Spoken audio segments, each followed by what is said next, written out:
Hi అండి. Welcome to my channel Gnanshi's world. అందరు ఎలా ఉన్నారు? మేమైతే చాలా బాగున్నాం.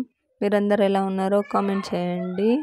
అలాగే అందరికీ మృగశిర కార్తీ శుభాకాంక్షలు. ఈరోజైతే మీ అందరిది మాది సేమ్ కర్రీ కదా. ఈరోజు స్పెషల్ అందరిది ఫిష్ కర్రీ ఉంటుంది. ఇంకా కొందరైతే ఈరోజు సాటర్డే కాబట్టి చాలా వరకు ఈరోజు నాన్ వెజ్ తినకపోవచ్చు. ఇప్పుడు నా స్టైల్లో ఫిష్ కర్రీ సింపుల్ వేలో ఎలా ప్రిపేర్ చేయాలో చూద్దాం.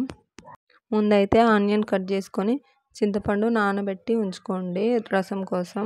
అట్లే కర్రీ కోసం కొంచెం వెడల్పాటి కడాయి లాంటివి తీసుకోండి.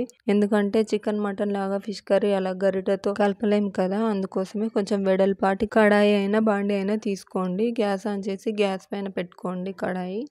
దాంట్లో కొంచెం జీలకర్ర అయితే వేయించండి. జీలకర్ర వేయించిన తర్వాత అవి తీసి పక్కన పెట్టుకోండి.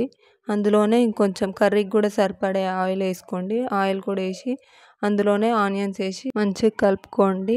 కలుపుకున్న తర్వాత అవి కొంచెం మంచిగా కుక్ అయ్యే వరకు, అంటే అవి కొంచెం ఫ్రై అవ్వాలి, కొంచెం గోల్డెన్ బ్రౌన్ కలర్ వచ్చే వరకు. చిన్నప్పుడు మా మమ్మీ కట్టెల పొయ్యి మీద చేస్తుండే చేపల కర్రీ. అప్పుడు ఏం చేస్తుండే అంటే ఆనియన్స్ ఇట్లా కట్ చేసి ఇట్లా నూనెలో ఫ్రై చేయడం అవి ఏవి చేయకపోతుంటే మా మమ్మీ మండుతుంది కదా కట్టెల పొయ్యి మీద, అందులో నిప్పులలో వేస్తుండే మంటలా. ఒక 2 ఆనియన్స్ అట్లా వేస్తుంటే ఒక 2 మినిట్స్లో అట్లా 5 మినిట్స్ ఆపలేండి, ఒక 2 మినిట్స్లో అవే మంచిగా కుక్ అవుతుండే. తర్వాత తీస్తుండే. జీలకర్ర కూడా మా మమ్మీ కడాయిలు వేసి ఫ్రై చేయడం అవేం చేయకపోతుండే. ఒక ప్లేట్లో జీలకర్ర వేసి దానిపైన నిప్పులు వేస్తుండే. నిప్పులు వేయడం వల్ల అది మంచిగా వేడవుతుండే, ఫ్రై చేసినట్టే అవుతుండే. చిన్నప్పుడు అది బాగుంటుండే కదా. మీలో ఎవరైనా అబ్జర్వ్ చేశారా? మీ చిన్న ఉన్నప్పుడైనా ఇట్లా చేయడం, మీ మమ్మీ వాళ్ళైనా మీ అమ్మమ్మ వాళ్ళైనా ఇట్లా ఎవరైనా నానమ్మ వాళ్ళు చేస్తుండే కదా చిన్నప్పుడు కట్టెల పొయ్యి మీద. అది బాగుంటుండే అట్లా. అవన్నీ తీసి మా మమ్మీ ఇంకా రోట్లో వేసి దంచుతుండే. మంచిగా టైం కూడా సేవ్ అవుతుండే. ఎంత ఈజీగా 2 పనులు కంప్లీట్ అయిపోతుండే వంటకి మాత్రం కదా. ఆనియన్స్ ఫ్రై అవుతున్నాయి ఇక్కడ. మనమైతే అవి ఫ్రై అయ్యే లోపు ఇక్కడ జీలకర్ర మంచిగా పౌడర్ చేసుకుందాం దంచుకొని. అవి దంచుకునే టైంకి ఆనియన్స్ ఫ్రై అయిపోయాయి. ఆనియన్స్ అయితే మంచిగా గోల్డెన్ బ్రౌన్ కలర్ వచ్చే వరకు బాగా ఫ్రై చేసుకోండి. ఇట్లా ఫ్రై చేసుకొని అవి మంచిగా ఈ జీలకర్ర పౌడర్ ఉంది కదా దంచి పెట్టుకున్నాం అందులోకే షిఫ్ట్ చేసుకోండి. అందులో షిఫ్ట్ చేసుకొని ఈ 2 కలిపి మంచి పేస్ట్ లాగా దంచుకొని పెట్టుకోండి. ఇప్పుడు మనం ముందు పెట్టుకున్న కడాయిలో ఆయిల్ ఉంది కదా, మళ్ళీ ఎక్స్ట్రా ఆయిల్ అయితే ఏం అవసరం లేదు. అదే ఆయిల్లోనే జీలకర్ర ఆవాలు మంచిగా ఆయిల్ వేడైన తర్వాత వేసుకోండి. ఆవాలు సౌండ్ వస్తాయి కదా చిటపట్ అని, అప్పుడు ఆనియన్ వేసుకోండి. ఆనియన్ కూడా మంచిగా ఫ్రై చేసుకోండి. కొంచెం అవి కూడా ఆనియన్ ఇప్పుడు కూడా గోల్డెన్ బ్రౌన్ కలర్ వచ్చే వరకు ఫ్రై చేసుకోండి. అవి ఫ్రై అయ్యేలోపు నాకు తెలిసిన ఒక చిన్న విషయం మీతో షేర్ చేసుకుంటాను. అంటే ఈ మృగశిర కార్తీలో వర్షాలు పడడం స్టార్ట్ అవుతుందంట. దీనికి ముందు ఉండే కార్తీ రోహిణి కార్తీ. ఆ కార్తీలో మాత్రం రోకళ్ళు పగిలే అంత ఎండలు ఉంటాయంట. మళ్ళీ రోహిణికి ముందు భరణి కార్తీ, దానికి ముందు కృతిక కార్తీలో మాత్రం కుండలు పగిలే ఎండలు ఉంటాయంట. భరణిలో బండలు పగులుతాయంట, రోహిణిలో రోకలు పగులుతాయంట. ఇట్లా ఈ కార్తీల తర్వాత వర్షాకాలం స్టార్ట్ అవుతుంది, అదే మృగశిర కార్తీ.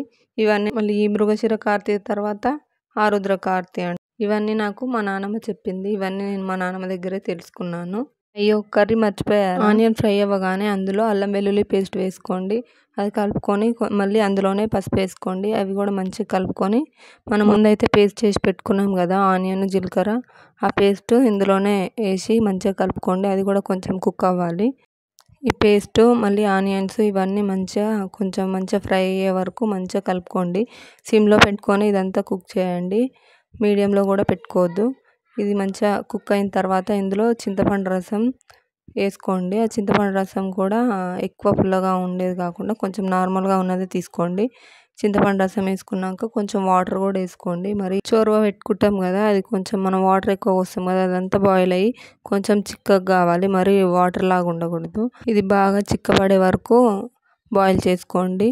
మళ్ళీ ఎందుకంటే ఇప్పుడు కొంచెం వాటర్ లాగా ఉండి మళ్ళీ ఫిష్ పీసెస్ అందులో వేస్తాం కదా, అప్పుడు మళ్ళీ ఆ ఫిష్లో కొంచెం ఇదంతా ఎక్కువ కాదు, స్మాల్ క్వాంటిటీ వాటర్ ఉంటాయంట. దానివల్ల కూడా కొంచెం మళ్ళీ లిక్విడ్ లాగా అయిపోతుందంట. అందుకే కొంచెం ఎక్కువ తిక్కుగా బాగా చిక్కగా అయ్యే వరకు మరిగించుకోండి. ఇందులోనే కొంచెం మరిగే టైంలో కారం ఉప్పు వేసుకోండి సరిపడేంత, అంటే మీకు సరిపోయేంత కారం ఉప్పు వేసుకోండి. అవి కూడా బాగా బాయిల్ అయిన తర్వాత ఫిష్ పీసెస్ వేసుకోండి. అందులో ఆ ఫిష్ పీసెస్ కూడా మంచిగా గరిటెతో అయితే కలపలేము కాబట్టి మంచిగా ఒక్కొక్క పీస్ అట్లా వేసుకోండి. ఇది కుక్ అయ్యేలోపు మీకు ఇంకొక విషయం చెప్పనా మృగశిర కార్తె గురించి. ఈరోజు అంటే మృగశిర కార్తె రోజు ఇంకా ఇంగువ బెల్లం కూడా కలిపి తీసుకుంటారంట. ఎందుకంటే ఇప్పుడు సమ్మర్ అయిపోయింది కదా, వచ్చేది వర్షాకాలం కదా. అంటే వర్షాకాలం ఈ మృగశిర కార్తె నుండే స్టార్ట్ అవుతుంది కదా. అంటే మన బాడీ కూడా అంత చలికి తట్టుకోవడం, బాడీలో కొంచెం వేడి చేయడానికి అనేసి ఇంగువ బెల్లం తీసుకుంటారంట.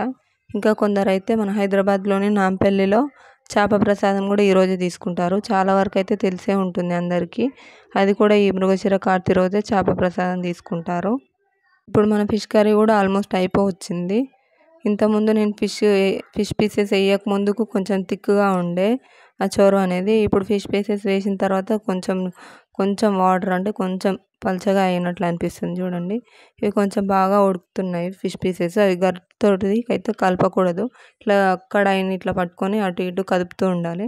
నేను కరివేపాకు వేయడం మర్చిపోయాను, అందుకే ఇప్పుడు వేసాను. ఫైనల్గా కొత్తిమీర కూడా వేసాను.